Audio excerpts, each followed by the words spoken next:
ចុងចម្លើយនៃបណ្ដឹងរដ្ឋប្រវេណីក្នុងរឿងព្រហ្មទណ្ឌត្រូវបានគេកំណត់ថាជាអ្នកទទួលខុសត្រូវលើការជួសជុលភស្តុសនកម្មតើបទល្មើសប្រភេទណាខ្លះដែលអាចបង្កឲ្យមានបណ្ដឹងនេះហើយក្រៅពីជនល្មើសផ្ទាល់តើបុគ្គលប្រភេទណាខ្លះទៀតដែលច្បាប់តម្រូវឲ្យទទួលខុសត្រូវរួមគ្នាចំពោះសំណងការខូចខាតចម្លើយចុងចម្លើយនៃបណ្ដឹងរដ្ឋប្រវេណីគឺជាបុគ្គលឬនីតិបុគ្គលដែលត្រូវទទួលបន្ទុកលើការជួសជុលការខូចខាតឬសំណងដល់ជនរងគ្រោះដោយសារតែផលវិបាកនៃបទល្មើសភាពទូលំទូលាយនៃអ្នកទទួលខុសត្រូវនេះគឺជាយន្តការមួយដែលធានាថាជនរងគ្រោះពិតជាទទួលបានសំណងរបស់ខ្លួន 1. បទល្មើសដែលបង្កឲ្យមានបណ្ដឹងរដ្ឋប្រវេណីបណ្ដឹងរដ្ឋប្រវេណីអាចកើតឡើងប្រឆាំងនឹងបុគ្គលដែលត្រូវជួសជុលភស្តុសនកម្មដែលបណ្ដាលមកពីបទល្មើសទាំង3ប្រភេទដូចខាងក្រោមបទឧក្រិដ្ឋបទល្មើសធ្ងន់ធ្ងរដូចជាអំពើឃាតកម្មប្លន់ប្រដាប់អាវុធជាដើមបទមជ្ឈិមបទល្មើសមជ្ឈិមដូចជាលួចទ្រព្យសម្បត្តិឆក់បោកបើកបរធ្វេសប្រហាក់បង្ករបួសស្នាមជាដើមបទលហុបទល្មើសស្រាលបំផុតដូចជាការរំខានសម្ដាប់ទ័ពសាធារណៈការបង្កការខូចខាតទ្រព្យសម្បត្តិខ្នាតតូចជាដើមអំណះច្បាប់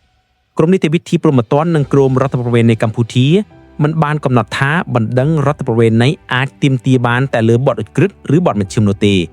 គឺគ្រប់បទល្មើសទាំងអស់ដែលបង្កការខូចខាតដល់ជនរងគ្រោះសុទ្ធតែអាចក្លាយជាមូលដ្ឋាននៃការទាមទារសំណងរដ្ឋប្រវេណីការខូចខាតអាចជាសម្ភារៈឬសីលធម៌បុគ្គលដែលត្រូវជួសជុលភស្តុសនកម្មចុងចម្លើយ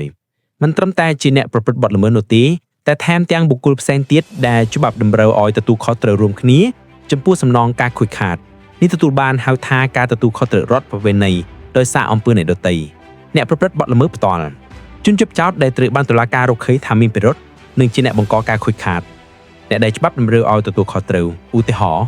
ឪពុកម្ដាយឬអ្នកអាណាព្យាបាលទទួលខុសត្រូវចំពោះការខូចខាតដែលបង្កឡើងដោយអនីតិជនដែលស្ថិតនៅក្រោមការគ្រប់គ្រងរបស់ពួកគេឧទាហរណ៍ខ្លីក្មេងអាយុ14ឆ្នាំម្នាក់អនីតិជនបានលួចម៉ូតូគេទោះបីជាក្មេងម្នាក់នេះនឹងត្រូវទទួលខុសត្រូវព្រហ្មទណ្ឌតាមច្បាប់របស់អនីតិជនក៏ដោយ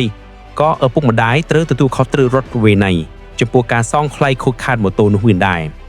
និយោជកទទួលខុសត្រូវចំពោះការខូចខាតដែលបង្កឡើងដោយនិយោជិតរបស់ខ្លួនក្នុងពេលបំពេញការងារឬក្នុងឱកាសនៃការងាររបស់ពួកគេឧទាហរណ៍ខ្លី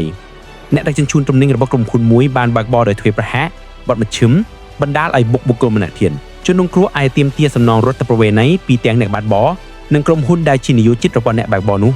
ក្រុមហ៊ុនធានារ៉ាប់រងក្នុងករណីខ្លះក្រុមហ៊ុនធានារ៉ាប់រងក៏អាចក្លាយជាចុងចម្លើយរដ្ឋប្រវេណីដែរប្រសិនបើការខូចខាតស្ថិតនៅក្នុងវិស័យការនៃការធានារ៉ាប់រងរបស់ពួកគេឧទាហរណ៍ការធានារ៉ាប់រងរថយន្ត